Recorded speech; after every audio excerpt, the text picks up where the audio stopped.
Арақ узун болсоң кыскартат, арақ катуу болсоң жумшартат, арақ түбү келип түбөлүктүү о дүйнөгө себепкер кылып уктатат. Урматтуу телекөрүүчүлөр, орозоңуздар кабыл болсун. Мынакей орозодо 30 күн теле долбоору деп Утюрка чүйдө 30 күн жалпы биздин ушул 30 тармактан келген агайлар, дамыллар, илимдүүлөр, билимдүүлөр, врачтар, кыйындар келип кыргызга насаат айтышты. Кудай таала мына бүгүнкү дагы эфирибизде ушул алкоголизмден, стресстен кантип кутулабыз, бул тармакта ооруп жүргөн бир туугандарыбыз өтө көп. Профессор агайыбыз, дарыгер, врач Шайлообек ажы Өмүралиев келген. Ассалам алейкум. Орозоңуз кабыл болсун. Анда эл журт менен амандашып алсаңыз. Ассаламу алейкум. Урматтуу кыргыз калкым, кадырлуу кыргыз калкы. Бүгүн Орозонун астында көйгөйлүү чоң проблемалар бар. Эки элибиздин ичинде стресс деген, депрессия деген, психосоматикалык оорулар деген аябай көбөйүп кетип баратат да, жылдан жылга баратат. Анан эми ушул биздин жарандардын көпчүлүгү, баардыгы эмес, ушул стресстен кантип чыгабыз деп убактылуу жанагындай ичкиликтен ичип коет. Анан бул арактын бир касиети, жалган касиети. Убактылуу бир саат, 2 саат, 3 саатка чейин адамдын жан дүйнөсүнө тынчтык алып келет. Анан кийин баягы өзүнүн көйгөйүн адам унутат, проблемаларын унутат. Анан кандайдыр бир ички дүйнөсүндө тынччылык пайда болуп калат. Ошол сезимдерди адамдын мээсиндеги нервный клеткалар жакшы эстеп калат. Анан кийин токтоп баягы эртеси күнү баш жазгандар токтоно албай калат. Кээ бирөө эртеси күнү токтоп жумушка чыгып кетип калат. Токтоно албай калгандар кимдер булар? 3 күн, кээде 7 күн, 10 күн, 15 күн токтобой ичет, кээде 1 айга чейин токтобой ичет. Булар токтобой ичип аткандардын көпчүлүгү мына ушул алкоголизмдин биринчи белгиси. Анткени канында аракка каршы турган жанагы эки фермент, алкоголь дегидрогеназа, дофамин бета-гидроксилаза деген эки фермент жок. Ошол себептен булар запой деп коет, запойго түшүп калат. Жакшы, алла разы болсун. Бизге келген пациенттериңиз өтө көп, ушул сормосастан соруп атпайсыз, анан кандай амалдар менен чыгарасыз? Сиздин ушул демнурдун сизге келген ушул шифа издеп келген адамдарга кандай методика ыкмаларыңыз бар? Бул биринчи кезектен мен азыр бул оорунун өзгөчөлүгү жөнүндө айтып берейин, анан сиздин суроого бул оорудан кантип кутулабыз, анан ошону кененирээк айтып берейин. Бул оорунун башка оорулардан өзгөчөлүгү, бул оору кандайча пайда болот? Жана мен жогоруда айтып кеттим, биринчи кезекте бул жана адамдын канындагы ферментинин жоктугу.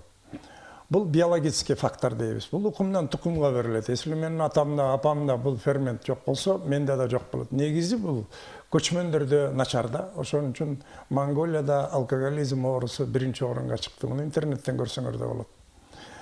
Экинчиси, мына жана айттык, арактын бир жалган касиети бул стрессти убактылуу токтотуп коет, көйгөйлөрдү жок кылып коет.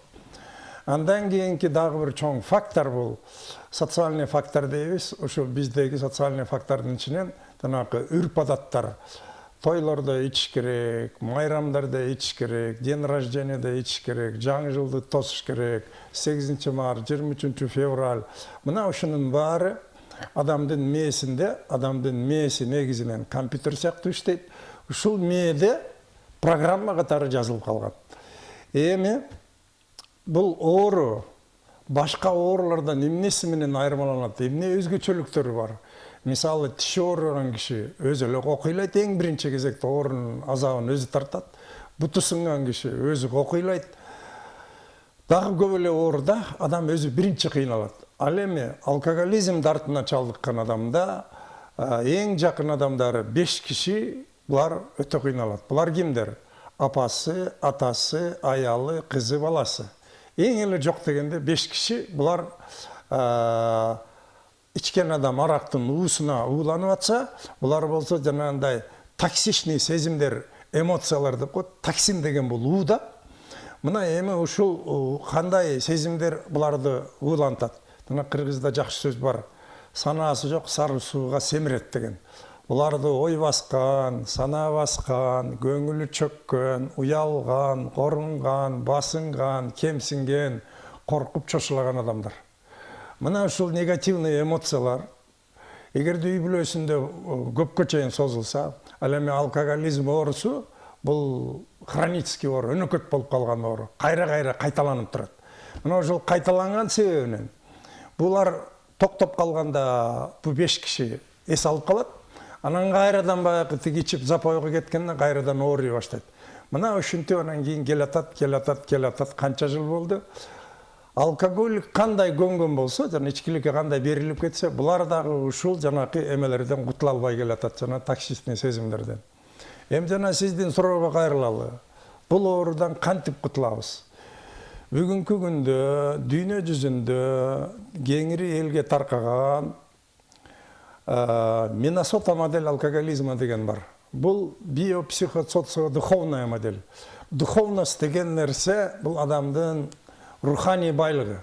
Биринчи кезекте ушул жерде эң биринчи арактан кутула турган киши ушу руханий жактан өсүп өнүгүш керек. Ошол руханий жактан бир боштукту толтуруш керек. Бул эң биринчи нерсе. Бул мындай алып көргөндө зикр, намаз.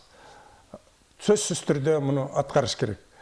Мен дайыма айтам, мага келген кайрылган пациенттерге 1000 врач биригип бирөөнүн арагын таштата албайт.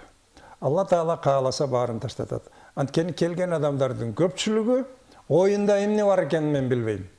Көпчүлүгү ойлойт, мына бул калтырак титрек жоголсо, анан жакшы болуп калсам, анан абайлап ичем дейт. Абайлап ичем дейт деген сөзү, значит кайра ичем деген сөзү. Кээ бирөө келет, ошо кандай метод менен дарылайсыз, медицинаны кайсы дарыларды колдоносуз, кандай жаңылыктар бар сизде деп келишет. Мен айтам, биринчи кезекте ушу жана жараткан Алладан жардам сурайсың, муну кантип жардам сураш керек? Без зикр менен. Ла илаха иллаллах, субханаллах, алхамдулилlah, Аллаху акбар, астагфируллах менен күнүнө 1 стакан суун ичип турасың. Бул илимий түрдө далилденген метод. Бул кадыркы бүгүнкү күндөгү квантовая физиканын алды. Жана 1 стакан сууга мен зикр менен иче турган болсом, мына эми буддисттер мантра дейт, христиандар молитва дейт. Мына ошо аффирмация, мантра, молитва, бизде зикр, намаз. Ошо зикр менен суун ичкенде суунун касиети өзгөрөт. Мындай алганда биздин центрдин аты Дем Нур, дем салып атат өзүнө. Өзүнө дем салат, анан суун ичип турат. Жараткан Алла эки эле сөз айтат. Бүгүн ушу тойбогон нафсымдан, шайтандын арактын азгырынан сакта деп суун ичип турат. Бул биринчиси. Андан кийин эми биякта 5 бармак жеген колдо 4 калды, 4 нерсени унутпашы керек. Ойду көзөмөлгө алыш керек. Кулк мүнөздү өзгөртүш керек. Адатты өзгөртүш керек, чөйрөнү өзгөртүш керек. Мына ушунда анан кийин адам баласы арактан кутулат. Аракты таштайм деген киши, бул мен өзүмдү өзүм тарбиялайм, мен башка адам болом деп атат. А башка адам болуш үчүн сөзсүз түрдө оюн көзөмөлгө алыш керек, кулк мүнөзүн өзгөртүш керек, адатын, чөйрөсүн өзгөртүш керек. Эми мына ушул жерде ойго келе турган болсок, аң сезимдин ээси мээ. Мээде болсо бир күндө 60 миңден 70 миңге чейин ойлор пайда болот. Эртең менен кечке чейин ушу мээ обработка кылып турат ушул ойлорду. Ушул ойлордун көпчүлүгү эле ичкен адамда 100 грамм ичип койсомбу деген ой пайда болот. Кайсыл убакта чарчап чаалыгып турганда, ачка болуп турганда, жалгыздык жанга батканда, ачууланып, кыжырданып турганда, анан тагдырга таарынып турганда. Бул 5 сезим, бул негативный эмоциялар дейт. Бул сөзсүз түрдө кайра ичкенге түртөт. Анткени жалгыздык сезим эмне үчүн ичкенге түртөт? Жанагы ичип аракка берилип кеткен адамдардын 70-80%-ине жакыны үй бүлөлөрү менен жашабайт, ажырашып кеткендер. Же болбосо экинчи, үчүнчү аял менен жашап атат.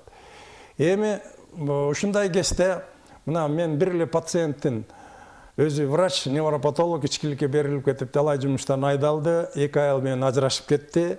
Анан ошол врач сурап атат менден. Агай, бул молдокелердин зикринин кандай эмеси бар? Сиз мен экөөбүз тең врачбыз. Мени кайсы дары менен дарылайсыз? Биз фармакологияны окуганбыз да, биз экөөбүз медикпиз да деп атат. Анан мен түшүндүрүп атам, туп-туура айттың, сурооң туп-туура. Эми интернетке киресиң. Интернетке кирсең, бу өзү кесиби боюнча квантовый физик Масара Эмото деген окумуштуу бар. Ошол жана мен айткан стакандагы сууну қандай өзгертіш керек? Адамдың оғызынан шыққан сөз, жана молитва, мантра, зикір дегеніміз, бұлардың бары тең энергия. Квантовая физика илими энергия жөніндегі илим. Мына ошол менің оғызыман шыққан энергия суға келіп түшет, суының структурасын өзгертеді. Бұл эми 1 саат 45 минуттық, мына қызықсаңар, бұл интернетке кіріп көріп қойсаңар болады.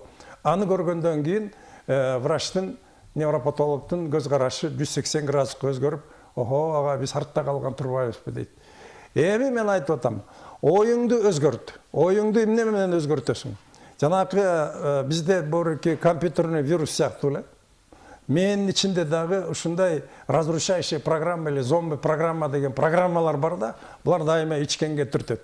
Биринчиден жана эмоция калтырып коет. Алкоголизм, болезнь эмоция деп атпайбы? Мен угуучулардан кечирим сурайм, мен бул информациянын баары орусча келгенден кийин мен кичине орусча кошуп коюп атам, бирок которуп берем. Булар жанагы сезимдерге ал жетпей калат да, сезимдерди башкара албай калат. Жалакайлык деп коебуз. Турмуштун ысык сууна чыдабай кетет. Ошондо жанагындай невропатолог аял менен ажырашып кеткен, өзү баарына күнөөлүү, ичкенде зөөкүр, талкалайт, сабайт кетип калды. Анан кайра эле балдарын сагынат, аялын сагынат, жалгыздык жанга батат, тагдырга таарынат. Мына боореки уулап аткан сезимдер, анан ошо кезде бээден үн чыгат.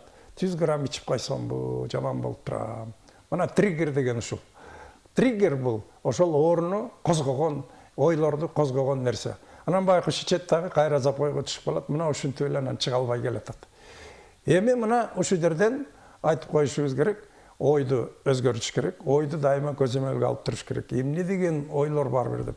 Ой мени башкарыш керекпи? Же мен ойду башкарышым керекпи? Эми жерден дагы бир жакшы жана Экхарт Толленин айткан сөзү бар. Плохой хозяин, хорошая слуга дейт. То есть менига Алла Таалам, Кудай Таалам акылды эмнеге берген? Ошону жумшап, акылды пайдаланып, жакшы жашасын деп берген да. Эгерде мен ошол оюм, акылым мени башкарып алса, анда мен ошонун кулу болуп калам. Ошон үчүн жанагы ичкиликке берилип кеткен адамдардын көпчүлүгү тең ушул араксыз жашоо кызыксыз. Кес-кесте ичип туруш керек, чоң майрамдарды ичип туруш керек. Ичпесең боор катып кетет. Мына ушундай түшүнүктөрдүн баары тең бул жанагы зомби программа или вирусный программа дейбиз. Жакшы, анан ага айтсаңыз, ошо сизге келген 100 адам болсо, ошонун канча пайызы өзгөрүлүп, оңолуп, шифа таап кетип атат? Эми бул абдан татаал суроо. Бул жерде бир дагы нарколог, врач, бир дагы дарыгер айта албайт. Мен мынча процентке дарылап койдум деп. Биринчиден, бул оору башка оорудан өзгөчөлүгү, мисалы, хирургка мен ушу жакшы профессияны тандап алганда суктанам. Анткени аппендицитти кесип ыргытып ийсе, 100дөн бирөөсү гана өлүп калышы мүмкүн, калгандар аягып кетет. Таза аягат. Кандай оору болбосун, кур чыгармаган ооруларда жакшы.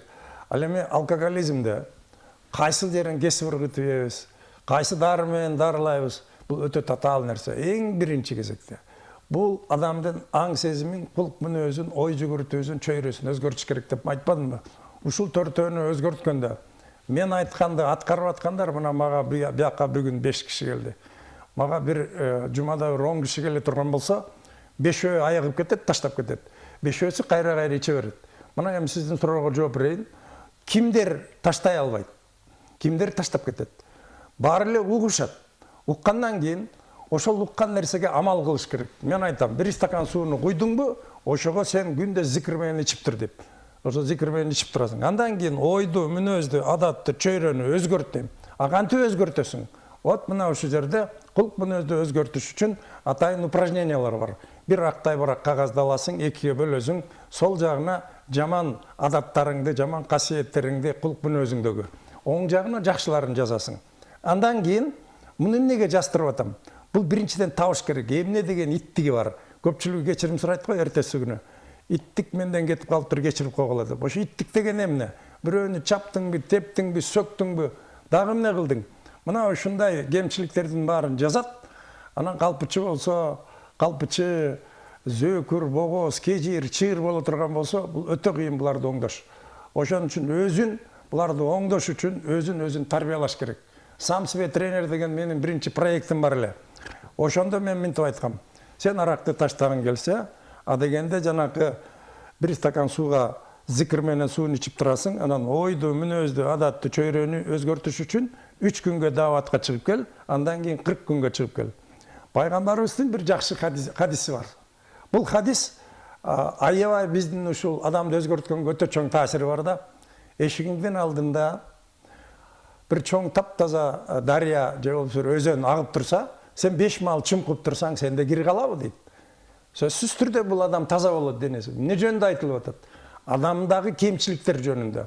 Жүрөктөгү жана ичи тарлык, көрө албастык, текеберчилик, калпычылык, богооздук, кезирлик, чырылык, ушундай ар кандай кемчиликтерден арылыш үчүн фарз намаз бүткөндөн кийин сөзсүз түрдө сүннөт намаздар болот, нафил намаздар болот. Ошондо саждага башыңды коюп алып туруп ыйлап тур. Жараткан Алла, сен улуу тарбиячысың. Мага тарбиялай турган сенсиң. Мен ушундай текеберчилигимди, калпычылыгымды, кезирлигимди, чырылыгымды, жалакайлыгымды алып сал, ушул кемчиликтерден арылт мени деп Алла Таалага карап ыйлап турсаң, анда Кудайым берсе 40 күндүн ичинде өзгөрөсүң. Эми жана невропатологко келели. Невропатолог 5 маал. Биздин 3 мүнөт убактыбыз калды агай. Анан сөзүмдү бүтүрөйүн. Ошол невропатолог 40 күндө мен айткан нерсени жакшы аткарып келди. Үйүнө келгенден кийин босогону аттап туруп, анан тизелеп туруп апасынын колун өп чекесине тийгизип атат. Апа, мен адашып жүрүп турмун, мени кечир деп. От менен намаз кандай өзгөртөт? Эгерде биз илим менен исламды айкалыштыра турган болсок, анда өтө чоң жеңишке жетебиз, Кудай буйрса. Мен муну дайыма колдонуп келем. Жакшы агай. Айтайын дегеним жанагы алысталар, биздин бир туугандар, Кыргызстан жарандары. Анан баягы врачтарымдай кээде жакшы сөздөр менен оңолтот, өзгөртөт. Кайсыл тармак болбосун. Анан ал баягы бир туугандар ошол кирип кетти, чыга албай атат. Анан бир туугандардан да жардам болуш керекпи? Ата-эне бир тууган мындай түшүнүш керек аларды кандай? Сөзсүз түрдө өзгөчө биринчи кезекте аялы жардам бериш керек. Кыргызда бир жакшы сөз бар. Жакшы аял жаман эркекти орто кылат, ортону мыкты кылат дейт. Эгерде аялы муну биринчиден тагдырына моюн сунуш керек. Мага ушундай күйөө туш болду, нике кайып, насип кайып, дос кайып деген бар эмеспи? Ооба. Экинчиден, бирөөнүн күйөөсү рак менен ооруйт, бирөө шизофрения, бирөө инсульт болуп, бир ыптасы кыймылдабай жатып калды. Кудайга шүгүр, менин күйөөм ушу аракештик деген, алкоголизм деген ооруга дуушар болду. Эми Алла Таала баардык өзүңдүн колуңда, ушундан кутказа көр күйөөмдү деп, ал дагы аялы дагы жана мен айткан 4 нерсени өзгөртүш керек. Күйөөсүнө болгон оюн, пикирин, анан жана кулк мүнөзүн, мамилесин, адатын, ал дагы чөйрөсүн өзгөртүп, аялы да намаз окуш керек. Аялы да зикир менен жүрүш керек. Эң биринчи аялынан башталат. Эгерде аялы баштай турган болсо, эркек акырындан өзгөрө баштайт. Эркек, аял бул бир организм. Эмеде бар го, Курандын бир аятында төшөгүңөр сыяктуу деп, үстүңөргө жамыган одеял сыяктуу аялыңар.